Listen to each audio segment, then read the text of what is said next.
کہ جب سورج گرہن یا چاند گرہن لگتا ہے تو جو حاملہ عورت ہوتی ہے یعنی جو پریگننٹ عورت ہوتی ہے وہ گھر سے باہر نہ نکلے، اس کا حمل ضائع ہو جائے گا۔ اور اگر وہ گھر میں ہے تو سر کے نیچے جو ہے تکیے کے نیچے کوئی لوہے کی چیز رکھے، کوئی چھری رکھے، کوئی لوہے کی چیز رکھے۔ اچھا، باہر نہ نکلو کیونکہ جو ہے کوئی اندھا ہو جائے گا تو کوئی لنگڑا ہو جائے گا، باہر نکلنے سے منع کیا ہے۔ حالانکہ اللہ کے نبی صلی اللہ علیہ وسلم نے باہر نکلنے سے منع نہیں کیا تھا، سب کو جمع کر کے مسجد کی طرف لے گئے تھے۔ پھر ایک اور ہے کہ باہر نہ نکلو، کوئی بیمار شخص اگر بیمار شخص باہر نکلے گا تو اس کی موت قائم ہو جائے گی۔ اس طرح کی بہت ساری چیزیں، بہت ساری باتیں مشہور ہیں، یاد رکھیں اس کا کوئی شریعت سے لینا دینا نہیں ہے۔ جب گرہن ہوتا ہے آپ نے نماز کی طرف جانا ہے، اللہ کی وحدانیت بیان کرنی ہے، نماز قائم کرنی ہے، اور جب تک سے گرہن ہوتا ہے اس وقت تک آپ نے نماز کی حالت میں رہنا ہے، چاہے وہ ذکر و اذکار کریں چاہے نماز پڑھیں۔ اچھا، اب میں آپ کو بتا دیتی ہوں اس کا طریقہ۔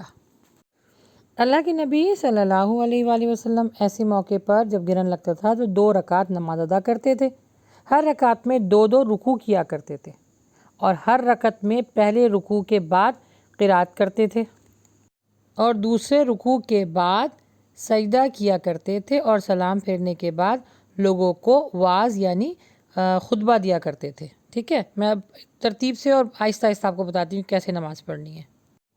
اچھا، صحیح مسلم اور صحیح بخاری میں سیدنا جابر اور سیدنا عبداللہ ان سے بھی روایت ہے کہ ہر رکعت میں 2 رکوع بھی کیا کرتے تھے، 3 رکوع بھی کیا کرتے تھے، اور 4 رکوع بھی کیا کرتے تھے۔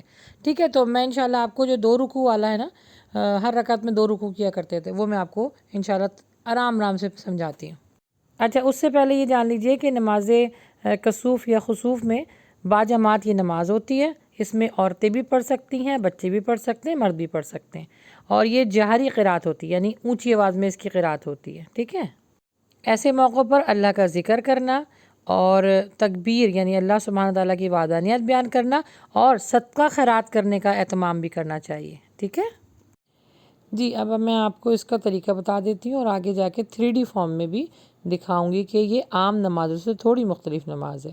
اچھا، اللہ کے نبی صلی اللہ علیہ وآلہ وسلم نے ان نمازوں کے موقع پر 2 رکعت نماز ادا کی، ہر رکعت میں 2 رکوع کیے، اور ہر ایک رکعت میں پہلے رکوع کے بعد قرات کی اور دوسرے رکوع کے بعد سجدہ کیا، پھر سلام پھیر لیا اور اس کے بعد پھر خطبہ دیا۔ ٹھیک ہے، اب 3D فارم میں دیکھ لیجیے۔ جی، یہ ہے نماز کسوف یا خسوف کا عملی طریقہ، 2 رکعت نماز۔ تو آئیے دیکھتے ہیں 3D فارم میں۔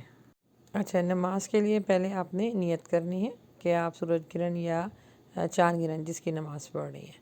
اچھا، پھر اللہ اکبر کہہ کے آپ نے سینے کے اوپر ہاتھ باندھنا ہے، اس کے بعد ثنا پڑھیں سبحانک اللہم، پھر اس کے بعد سورۃ الفاتحہ پڑھیں۔ سورۃ الفاتحہ کے بعد ہمیں سورت تو پڑھنی ہے لیکن لمبی سورت پڑھنی ہے۔ اللہ کے نبی صلی اللہ علیہ وسلم نے قیام اتنا لمبا کیا تھا، اور کہ جیسے آپ سورہ بقرہ پڑھیں، اتنا لمبا قیام کیا تھا۔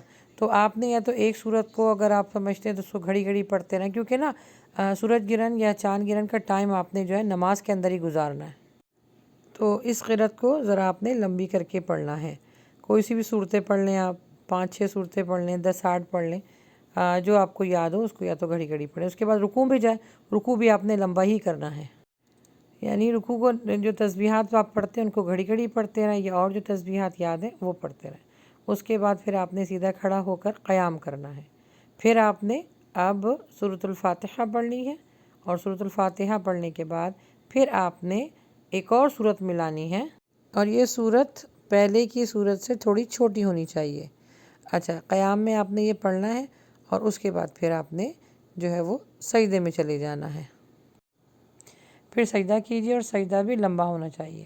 تو جو تسبیحات پڑھتی ہیں آپ ان کو گھڑی گھڑی پڑھتے رہیں، اس کے بعد 2 سجدے کریں جو عام نماز میں بھی کیے جاتے ہیں، 2 سجدے کریں، اس کے بعد پھر کھڑی ہو جائیں دوسری رکعت کے لیے۔ پہلی رکعت میں بھی 2 رکوع کیے تھے، اور اس رکعت میں بھی 2 رکوع کریں گے، یعنی 2 رکعت نماز میں آپ نے 4 رکوع کر لیے۔ ٹھیک ہے، دوسری رکعت بھی سیم پہلی رکعت کی طرح ہی پڑھنی ہے، اور اس کی جو قرات ہیں وہ بھی لمبی ہوں گی۔